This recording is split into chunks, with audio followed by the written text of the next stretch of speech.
Oh, I see it. Yes. Yeah. Okay. I see you live now. I thought we were having technical difficulties, but that happens when you are on live.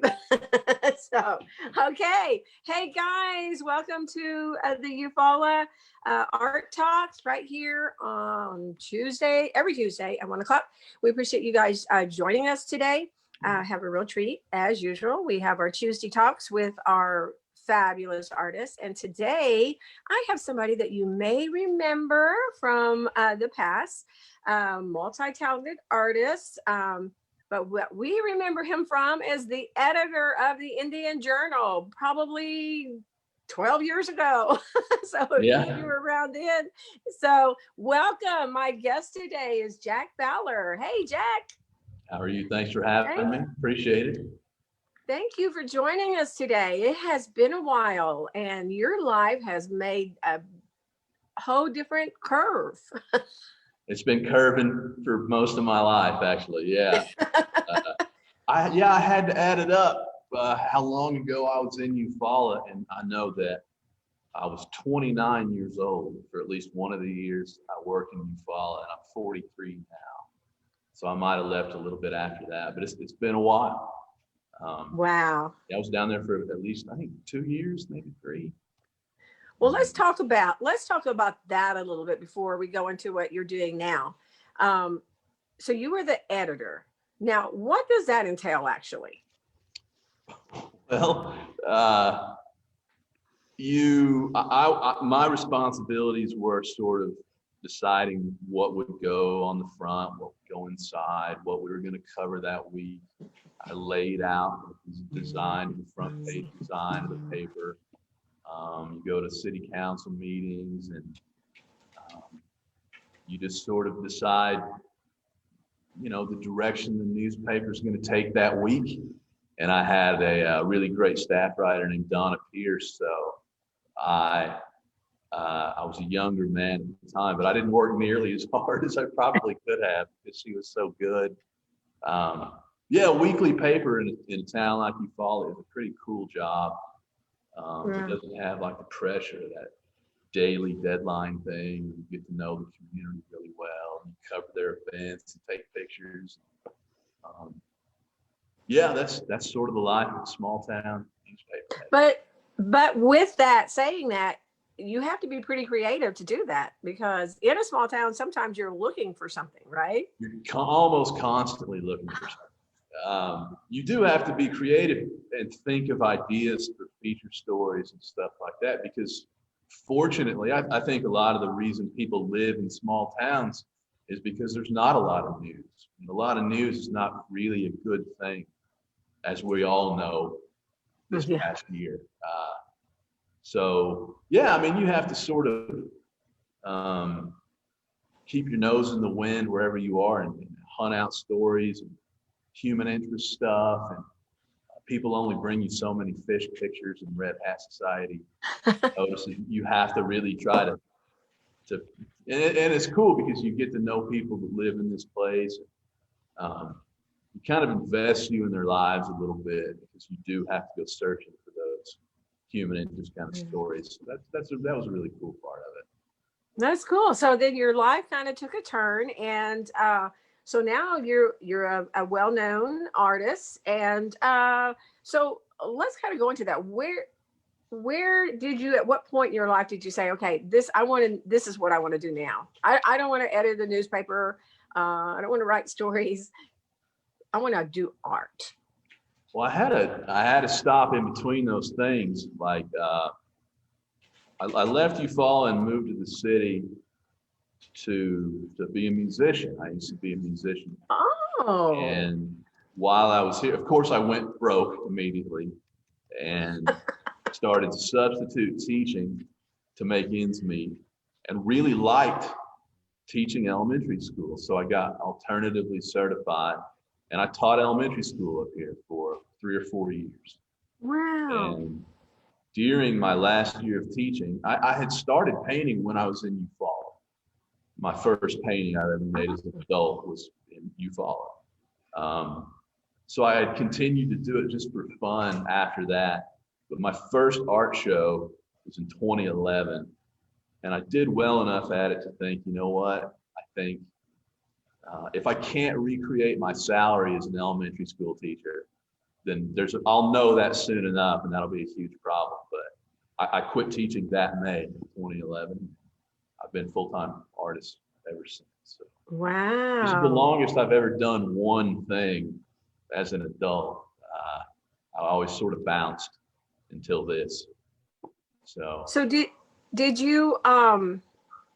Did you like art then before you got into editing or into, I mean, sure. Was that something as a child that you did, or did you do any study?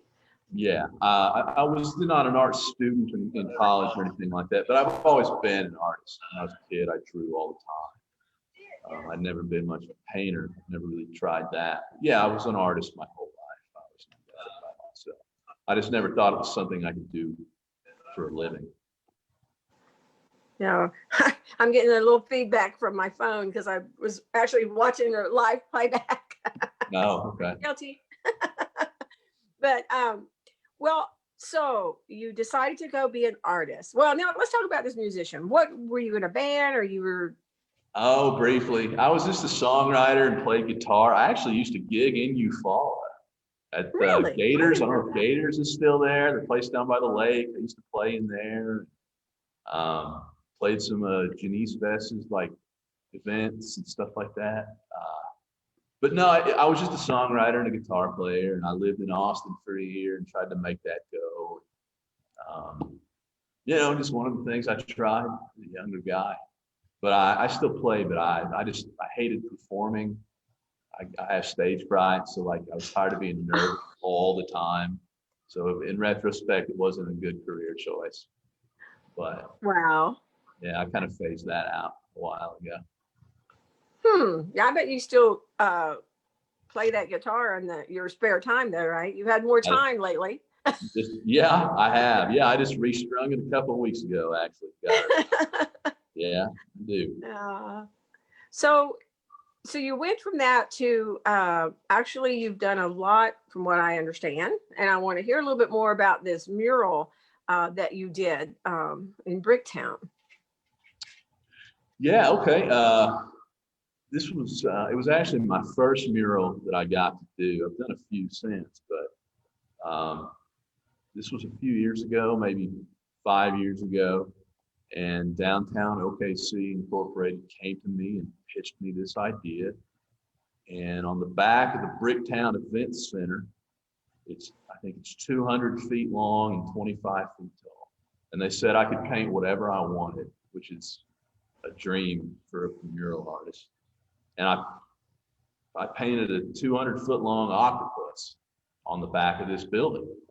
And at the time, I didn't know that Bricktown had an ordinance that only historical Oklahoma-themed art would be allowed. I didn't know that. But the organization that commissioned the work kind of went to bat on my behalf with City Council, and got the law changed. So I was the first non-historical art in Bricktown, which I didn't try to do. It just happened. But yeah, I'm really proud of it. I went by and looked at it the other day, actually. It's just huge Technicolor octopus sprawling across the building with 88 hidden images in its patterns. And it took me 35 days working all day, every day. It was great. It's the first one I ever got to do. It was a dream. I was really lucky for that to be my first one. That's amazing. That's amazing. Well, tell me about this painting behind you. Is that one of yours? Yeah, it just ended up being a good backdrop today. It's the only angle where the sun wasn't screwing up my camera lens. So it's just a big commission I've been working on. Some lady in Virginia commissioned me a few weeks ago for a landscape, and I'm slaving away at that, getting close. So, yeah. That is cool. Well, tell me a little bit about it. Is there a meaning behind it, or is there a? Well, it's going to be obviously black and white, which I'm kind of taking a risk on a commission, but I just wanted she said she was a big fan of my clouds. So it's going to be really cloud heavy when I'm done. And I like pop art and I like Western themes and landscapes. So I just try to blend those two sensibilities. And I like how this one's turning out though. This is going to be one of my favorite things I've made in a while. That is very cool. I hope she likes it, but I hope she doesn't see this before she gets it either. But I like it. That's just one I'm working on. Yeah, we have a little bit of delay, so I think we're overlapping each other. But yeah, that is very cool. Well, what's your favorite medium in art? Acrylic on canvas is what I usually do. I started oil painting a couple of years ago, and I really like that. But if you're working on a commission basis, sort of I need to get this thing done so I can keep making money basis. Oil painting's hard because it takes forever to dry. So like mostly I do acrylics. I started painting custom sneakers lately. I really like those. Like I hope I get some more sneaker work because that's a really nice break when you just do a line of canvas in a row and you get to paint on some shoes. I love murals. I like sculpting, which I'm going to get back into. Yeah, just if I had to choose one thing that I get to do, wake up and do every day, just be putting acrylic paint on the canvas. It's still really satisfying to me. Yeah, well, that's cool. So you're in Oklahoma City now. Do you have a studio? Yeah, I'm in it right now. Yeah. Okay. There is a woman here named Joy Belt. And did I just lose you? You still there? I'm here. Okay. Yes. Joy Belt and her late husband, John, they bought a lot of real estate here in this neighborhood that I'm in back in the 60s, I believe, with the goal of creating an arts neighborhood. And to this day, Joy still leaves. I mean, you can't see, but I'm in a big warehouse right now. And she leaves spaces open in her real estate for people like me so that she can rent them to them for art studios. And I've been lucky enough to get to know Joy, and I'm renting this place from her right now. So this studio is way too big and cool for me, but I can't believe how lucky I am to, that Joy's still doing this, because she could have sold this property at any time in the last 20 years. Wow. Yeah, and that's cool. Studio here in the Paseo. It's a great location. Do you have a gallery there? I mean, do you have some of your work set up as well that you sell? Yeah, I do. Right now, it's all, there's a guy giving me a private art show in his home right now. So all my work is over there. But usually I've got a really good display place on this other brick wall here where I keep all my stuff on display most of the time, unless it's dedicated to another show, so that people can come by and check it out. Yeah. Got a bar behind me, couches, place. Great. All right. Yeah. Yeah, so they can come and chill a little bit and decide which piece they want, right? Ideally, yeah. It would be better if I had heat and air in here, because I have to either let them drink or put a space heater in front of them, or they won't stay very long. So, yeah, you try to make it hospitable, and people like coming to visit you in an art studio. Like, I think it's like a cool thing for most people. Like, it's just most people don't do that, like, so I like having a space that can feel a bit like a lounge, so people can come by and relax. And, hello. Yeah, I'm here. Oh, that's Glenna. Glenna. She doesn't have her camera muted, I think. So she was answering her phone. Yeah. It's live. Yeah. Well, that's very cool. I think that if well, y'all got the message. It said that y'all had I needed to wait. Glenna, we can hear you on the phone. So I got the shot yesterday. Oh no. Okay, we're finding just out. Give me a date and I'll look on my calendar. Let's just listen to Glenna's day for a while. Yeah. Yeah. There you go. Or just give me a date and I'll just put it on my calendar. I don't think she realized. This is my first one. She's hiding her video so she doesn't see. We don't see her, but we can still hear her. Like, well, I got to finish talking to this jackass, Jack Fowler. Oh, that is so funny. So, Jack, do you have a website and a Facebook page as well? Yeah, What Jack Fowler Art is my website. I just got it running earlier this year. I try to keep it pretty updated. How about Yeah. Monday the 8th? Afternoon. Good. If I could tell her. 1:40. But she obviously cannot hear No, us. that's fine. That is. And I'll get on the portal, and if it's a conflict, I'll ask to change it. But you know, we're all old school, Jack. So trying to figure out all this new technology and stuff. Okay. I'm with you. It's always Good to hear you. I'm the same way. yeah. So everybody gets a kick out of our videos. But anyway, so what do you At see 1:40. happening for you next? All Well, right, bye-bye. You know, I would like to get. I want to do another mural. Those don't come along very often. I've been lucky. I have 3 downtown in the city, but I got to do one out of town a couple of years ago in Enid, and that was really fun. It was like a little vacation, even though it was in Enid, which is a great place. Like I want to do some more murals out of town. I'd like to start spreading out a little bit. Oklahoma City's been really good to me, and it's a good place to be an artist, but it's also kind of a small town. I don't feel like they're going to put me on any more walls here. Like I've got enough. So I would sort of like to explore some places in Oklahoma and beyond that'll let me paint on some walls. I miss doing that. When it gets warmer, I don't want to do another one in the winter. Yeah. When it warms up, Well, that's what I'd like to do.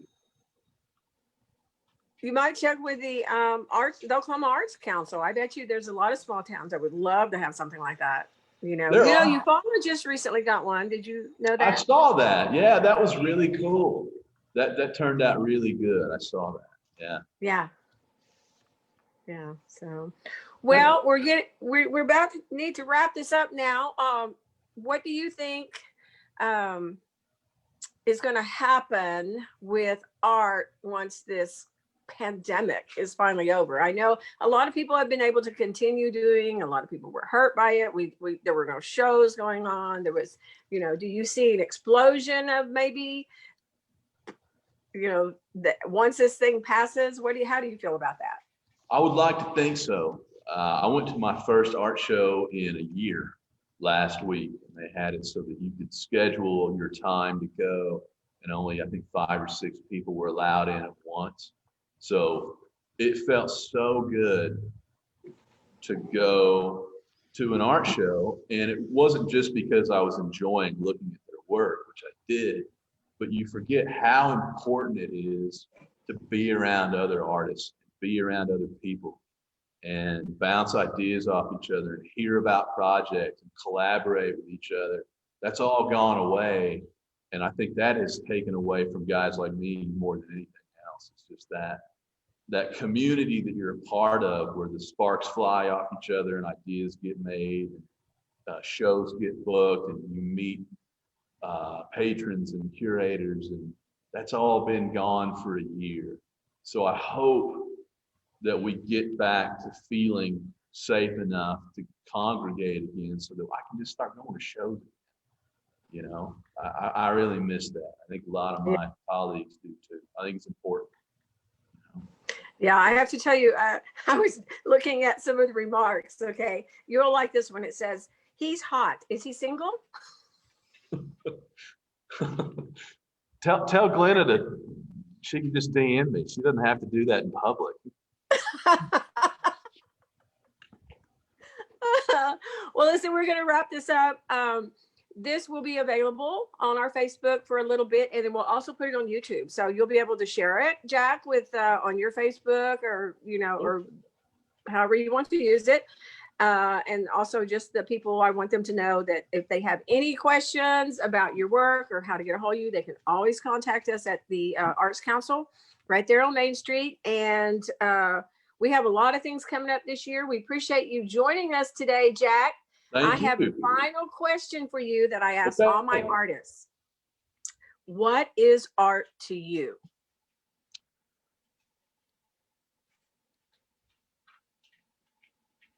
That's your final question for all your artists? Well, what's your, how does it, what does it mean to you? How does it make you feel? What's your definition? I guess it'd be anything that a person creates that evokes a response in another person. What it evokes might not be up to you initially, but if you can move somebody by something you've done, be it a ballet or a painting or a brick wall, I would call that art. That's as close as I can get on short notice. That's awesome. No, that's great. Well, listen, I'm going to let you go. I'm hoping that maybe in the future, if this pandemic kind of clears up a little bit, maybe we'll come and visit you at your studio and get more of your work on camera. You're welcome anytime. Y'all come on. All right. All right. Thank you. So hopefully Glenna is listening, and she's got the camera controls, so she's going to have to turn this off. But as we're waiting for that live signal to go off, what's some memories you have of Eufaula? I liked it there. It was cool. Like, it's a surprise of a small town in Oklahoma. I grew up in a little town in Oklahoma, so I know how they are. And Eufaula is a little different. I think it's because the economy is a little bit tourism based there, that it's a little more laid back, a little more open-minded. I had fun in Eufaula. One of my best friends was my sports editor. He lived with me, so we had a blast. That's great. I think about Eufaula fondly. I do. Well, come and see us again soon.